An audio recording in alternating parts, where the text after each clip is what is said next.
ഏവർക്കും SB കമ്മ്യൂണിക്കേഷൻസിലേക്ക് സ്വാഗതം. ഇതാണ് ഡാമിൻ്റെ പ്രധാന കവാടം. അപ്പോൾ നമുക്ക് കാഴ്ചകളിലേക്കൊന്ന് പോയാലോ. അങ്ങനെ ഗേറ്റ് കടന്ന് ഞാൻ അകത്തു വന്നു.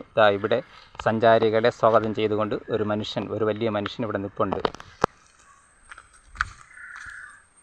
24 മണിക്കൂറും ഇത് ഒരു തകർന്ന ബോട്ടിൻ്റെ അവശിഷ്ടമാണ് ഇവിടെ സൈഡിൽ വെച്ചിരിക്കുന്നത്.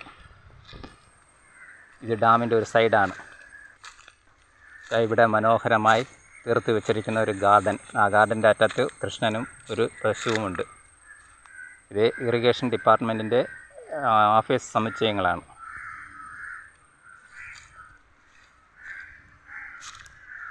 മനോഹരമായി തീർത്തിരിക്കുന്ന ഒരു ഗാർഡൻ. ഇത് ഗാർഡൻ്റെ മറ്റൊരു ഭാഗം, ഒരു ഫൗണ്ടൻ. ഇതിൽ ഇപ്പോൾ വെള്ളമൊന്നുമില്ല, അത് വെറുതെ അങ്ങനെ വെച്ചിരിക്കുക. ഇങ്ങനെ കണ്ടോ, അവിടെ പ്രത്യേകിച്ച് കാഴ്ചകളൊന്നുമില്ല. ഇതാ മറ്റൊരു മനുഷ്യൻ ദീപശിഖയും കൊണ്ട് ഓട്ട മത്സരത്തിന് തയ്യാറായി നിൽക്കുക. നമുക്ക് ഡാമിൻ്റെ കാഴ്ചകളിലേക്കൊന്ന് പോകാം. ഇവിടെ 24 മണിക്കൂറും പറ്റാത്ത അക്ഷയപാത്രവുമായി ഒരു വനിത എപ്പോഴും ജലം സപ്ലൈ ചെയ്തുകൊണ്ടിരിക്കുക. ഇതാണ് ഡാമിൻ്റെ പാലം, നെയ്യാർ ഡാമിൻ്റെ പാലത്തിൻ്റെ അടിയിൽ കൂടെ വരുന്നത് കനാൽ. ഇപ്പോൾ കനാലിൽ വെള്ളമില്ല, കണ്ടില്ലേ. അടിയിലുള്ള കോൺക്രീറ്റ് വരെ പുറത്ത് കാണാം. Concrete platform. ഇത് പാലത്തിന് മറ്റൊരു പാലം. ഈ പാലത്തിൽ നിന്ന് നമുക്ക് ഡാമിനെ ഒന്ന് കാണാം. കാണുന്നു 4 ഷട്ടർ ചെറുതായിട്ട് തുറന്ന് വെച്ചിരിക്കുകയാണ്. നടുക്ക് കൂടി ചെറിയ ചാലിൽ കൂടെ കുറച്ച് വെള്ളം ഒഴുകുന്നുണ്ട്. നമുക്ക് ആ ഷട്ടറിൻ്റെ അടുത്ത് പോയി കാഴ്ചകളൊക്കെ ഒന്ന് കണ്ടുവരാം. കണ്ടില്ലേ, ജലം തുറന്നു വിടുമ്പോൾ ഈ കോൺക്രീറ്റ് ഇതിൻ്റെ മുകളിൽ വരും വെള്ളം. ആ ഹാൻഡ് റെയിലിൻ്റെ അടുത്ത് വരെ ജലം നിറഞ്ഞു ഒഴുകും മഴക്കാലങ്ങളിൽ. ഇതാണ് ഡാമിൻ്റെ ഷട്ടറിൻ്റെ അടുത്തുള്ള കാഴ്ച. കുറച്ചുകൂടെ നമുക്ക് അടുത്തോട്ട് പോകാം.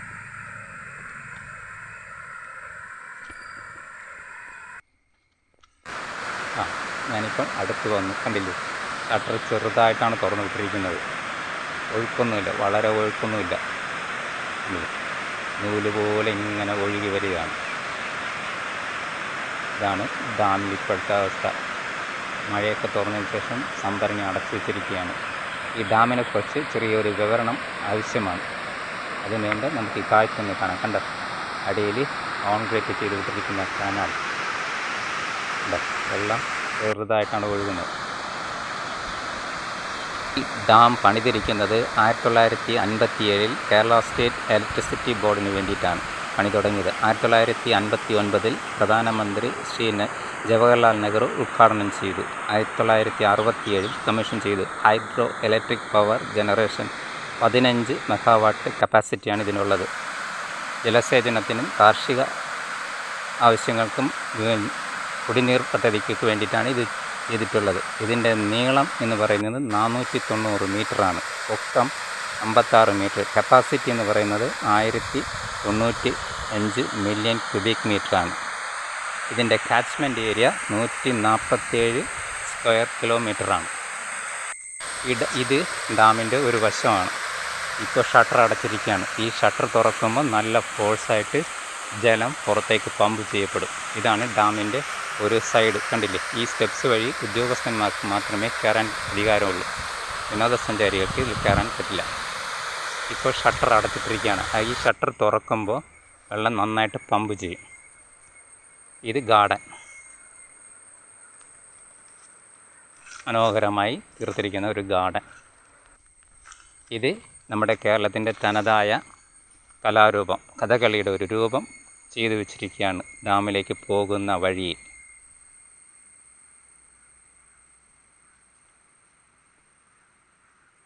എൻ്റെ റിയൽമി C11 ഇങ്ങനെ കിട്ടുള്ളൂ കാഴ്ച. ഇത് ഡാമിലേക്ക് പോകുന്ന റോഡ്. ഈ റോഡ് അങ്ങ് താഴോട്ട് ഇറങ്ങി പോകണം. റോഡ് കഴിഞ്ഞ് ഇവിടെ വന്നപ്പോൾ ഇവിടെ ഗേറ്റാണ്, ഡാമിലേക്കുള്ള ഗേറ്റ്. ഇവിടെ ഇടതുവശത്ത് കാണുന്നത് ബാലസുബ്രഹ്മണ്യ ക്ഷേത്രമാണ്. ഗേറ്റിന് ചെറിയ 2 കിളിവാതിലുണ്ട്. ഇത് ക്ഷേത്രത്തിൻ്റെ ഒരു വശത്ത് ഞാൻ വന്നിന്ന് എടുത്തതാണ്. ക്ഷേത്രത്തിൻ്റെ മുറ്റത്ത് ഞാൻ പോയിട്ടില്ല.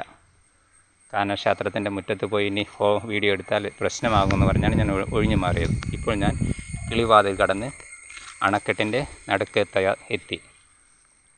ഈ കിളിവാതിൽ കൂടി കാണാം ജലസംഭരണിയിലെ ജലത്തിന്.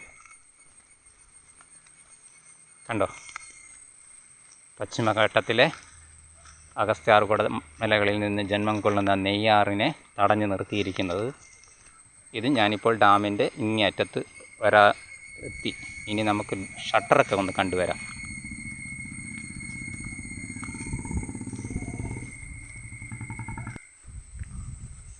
ഇതാണ് ഷട്ടർ. ഈ ചെയിന് ഒരാളിനെ കൊണ്ടൊന്നും പൊക്കാൻ കഴിയില്ല, അത്ര വെയിറ്റുള്ള ചെയിനാണ്. പക്ഷേ എൻ്റെ റിയൽമി C11 എന്ന ആൻഡ്രോയിഡ് ഫോണിൽ അത് സൂം ചെയ്ത് കാണിക്കാൻ കഴിയില്ല. കണ്ടോ, എന്നാലും ചെറുതായിട്ട് കാണാം ചെയിൻ. ഒരാളിനെ കൊണ്ടൊന്നും എടുത്ത് പൊക്കാൻ പറ്റില്ല ആ ചെയിൻ. ഇതാണ് കാഴ്ച. ഷട്ടറിൻ്റെ അവിടെ നിന്ന് നോക്കുമ്പോൾ സംഭരണിയിലെ കാഴ്ച ഇതാണ്.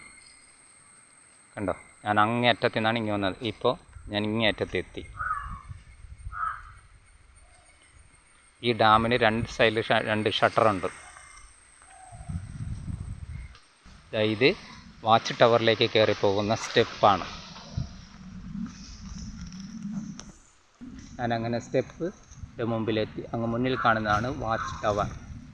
നമുക്ക് അവിടേക്ക് ഒന്ന് പോയാലോ? ഞാനങ്ങനെ വാച്ച് ടവറിൻ്റെ അടുത്തെത്തി. ഈ സ്റ്റെപ്പുകൾ കയറി മുകളിലേക്ക് നമുക്കൊന്ന് പോകാം. ഇവിടുത്തെ കാഴ്ചകളൊന്ന് കണ്ട് വരാം. അങ്ങനെ ഞാൻ വാച്ച് ടവറിൻ്റെ ഏറ്റവും മുകളിലെത്തി. അവിടെ നിന്ന് കാണുമ്പോഴുള്ള ദൃശ്യമാണ് ഇത്. കണ്ടോ, നല്ല ഇന്ന് പ്രകൃതി എന്നോട് കരുണ കാണിച്ചു.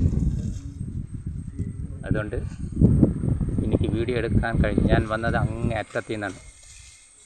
ഞാൻ ഈ പാലത്തിലെത്തുന്നതിന് മുമ്പ് നല്ല മഴയായിരുന്നു. ഞാൻ വിചാരിച്ചു ഇന്ന് വീഡിയോ എടുക്കാൻ പറ്റില്ല എന്ന്. പക്ഷേ ഈശ്വരൻ കാഞ്ഞി, എന്നാലും ചെറിയ കാർമേഘങ്ങളുണ്ട്. അങ്ങനെ ഞാൻ വാച്ച് ടവറിൽ നിന്ന് താഴേക്ക് ഇറങ്ങി. ഇടയ്ക്ക് എനിക്കൊരു അബദ്ധം പറ്റി, എൻ്റെ ക്യാപ്പ് പോയി. ഇതാണ് വാച്ച് ടവർ. അങ്ങ് മുകളിൽ നിന്നാണ് ഞാൻ താഴേക്ക് ഇറങ്ങി വന്നത്.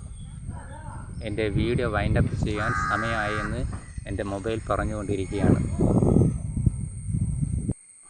എൻ്റെ വീഡിയോ നിങ്ങൾക്ക് ഇഷ്ടമായെങ്കിൽ ലൈക്ക് ചെയ്യുക, ഷെയർ ചെയ്യുക, സബ്സ്ക്രൈബ് ചെയ്യുക. ഞാനിനി ഈ കിളിവാതിലിൽ കൂടി ഡാമിൻ്റെ അങ്ങറ്റത്ത് പോയി വേണം എനിക്ക് പുറത്തേക്ക് ഇറങ്ങാൻ. വേറെ വഴിയില്ല. അങ്ങ് വിദൂരതയിൽ കാണുന്നതാണ് കാളിപ്പാറ. ആ കാളിപ്പാറയിലെ വിശേഷങ്ങൾ ഉടനെ തന്നെ ഞാൻ നിങ്ങളുടെ മുമ്പിൽ എത്തിക്കുന്നതായിരിക്കും. ക്യാമറ ആയിരുന്നെങ്കിൽ സൂം ചെയ്ത് കാണിക്കാമായിരുന്നു. ഞാനങ്ങനെ താഴേക്ക് ഇറങ്ങി ഡാമിന് പുറത്ത് വന്നു. ഡാമിൻ്റെ പുറത്തു നിന്നുള്ള കാഴ്ചകളാണിത്.